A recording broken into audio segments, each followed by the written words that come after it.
Morning everybody, and happy Tuesday. I want to say a special good morning today to any of you who are currently at home and haven't come back yet after the half term because you're poorly or you're self-isolating.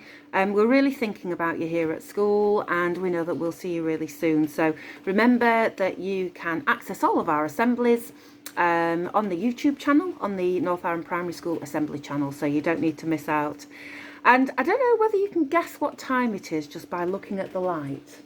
One of the things that happened over half term was that the clocks went back, which means that the morning times are ever so slightly lighter than they were before half term, but the afternoons are quite a bit darker now. We're in that dark time of year. If I just take you over to my office window, I'll tell you it is, can you see that?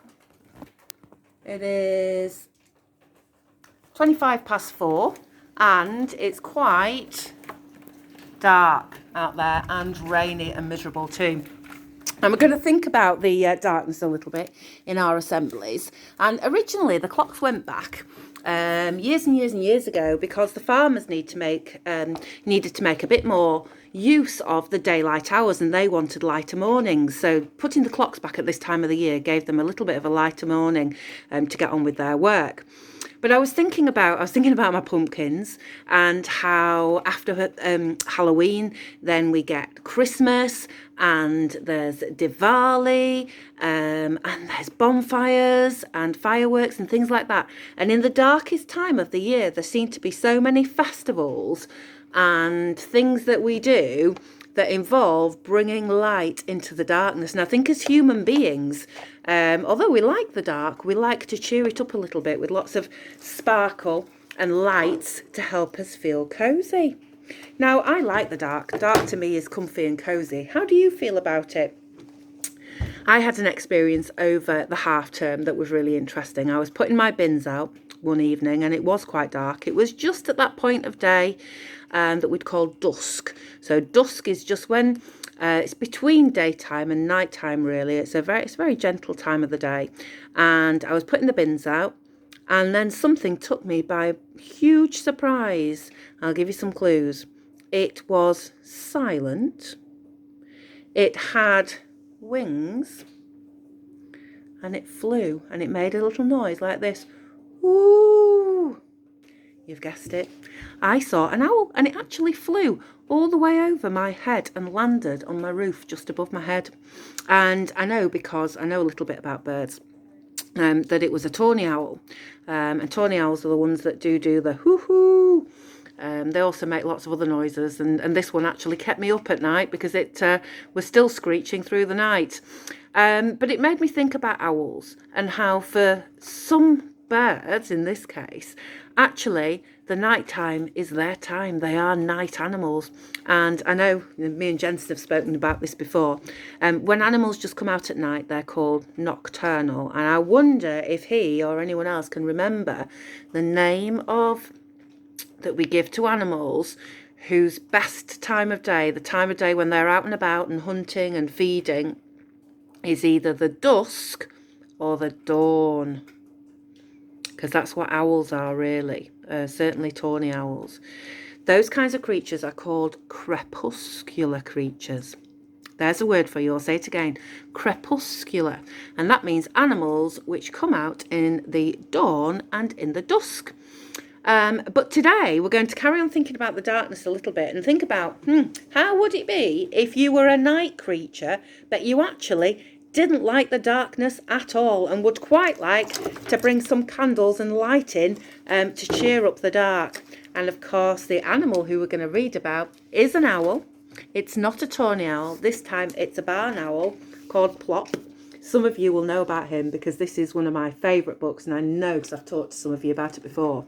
Some of you love it too. It's the owl who was afraid of the dark. Let's see how this baby owl comes to learn to love the dark. So I think there's some important messages here for us about the darkness as well. We've got the dark time of year. Let's think of all the good things about the fact that it's a bit darker. Plop was a baby barn owl. He lived with his mummy and daddy at the top of a tall tree. Plop was the same as every other barn owl has ever been, except for one thing. He was afraid of the dark. Oh dear. Let's see if anyone can persuade him. I'll just show you Plop and his mummy. There they are, look, in the nest. There he is, like every other barn owl, except he's afraid of the dark. Oh, but I don't want to be a night bird, Plop told his mummy. Dark is nasty. Well, you don't know that, she said. You'd better find out about the dark before you make up your mind. Look, there's a little boy down there. Go and ask him. So Plop, who was quite new at flying, took a deep breath and flew down. "Oh!" cried the little boy as Plop landed with a somersault. "Hello," said Plop. "I've come to find out about the dark." "Oh," said the boy. "Dark is exciting. Especially tonight. We're going to have fireworks." "Well, does it have to be dark?" asked Plop. "Of course," replied the boy. "You can't see fireworks unless it's dark. Look out for them later." And there's Plop talking to the boy about his fireworks. So the boys told him that dark is exciting. "Well," said Mrs. Barn Owl, when Plop arrived back at the nest. "Well, the little boy said dark was exciting," said Plop. "I still do not like it at all, but I will watch the fireworks if you sit by me." "We will sit by you," said his mummy and daddy. So that is what they did. Let me show you this picture of this beautiful barn owl family all watching the fireworks together. I like to think if there are any fireworks on Thursday night, that maybe there'll be a barn owl family who are having a watch. You can see, if you look really carefully, that the fireworks are reflected. Look at that, in their eyes. When the very last firework had faded away, Mr. Barn Owl went hunting. All night he brought food back to Plop until daylight came and it was time for bed. Halfway through the morning, Plop woke up. Mrs. Barn Owl opened one bleary eye. "Plop, dear," she said, "why don't you find out some more about the dark? Go and ask the old lady in the deck chair." So tomorrow we'll find out what Plop finds out from the lady in the deck chair. So far he's found out that dark is exciting. And fireworks are exciting, aren't they? And on the 5th of November, and that's Thursday, that's usually when a lot of us go out and have some big bonfire celebrations, isn't it? At parks or things like that. And, you know, this year, as you know, we're going back into a lockdown. That's not going to be able to happen. And I do wonder if some of you might still have fireworks in your garden. Perhaps we haven't got any this year. We're not going to have any this year. But if you do, it's really important to remember those fireworks safety rules, isn't it? And I know that you know these because we go through them every single year. And the first one I always talk about is about your pets. Okay, fireworks really are exciting, but they are not exciting for pets. And most pets, cats, dogs, rabbits, really don't like them. So if you are having any fireworks in your garden, make sure that you've brought your pets inside and make sure that somebody's looking after them and keeping them safe. I've told you about my Sherlock, my old cat that I used to have, and he used to be so scared of the fireworks that he had to hide under about 3 cushions, and we wouldn't see him for days when it was fireworks season. So pets are really important.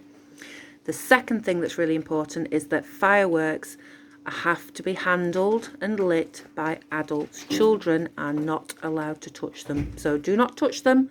If you do have fireworks, they're for your grown-ups, for your adults to help you with.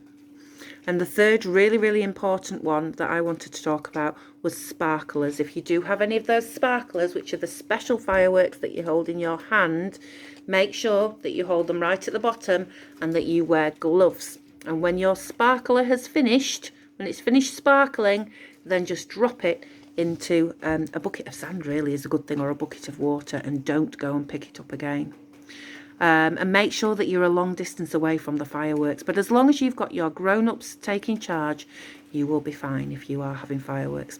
I think I'm just going to look out of my window on November the 5th and see if anybody's having some fireworks nearby, whilst making sure that I'm looking after my pets. So, dark is exciting, says Plop. That's what he's found out so far.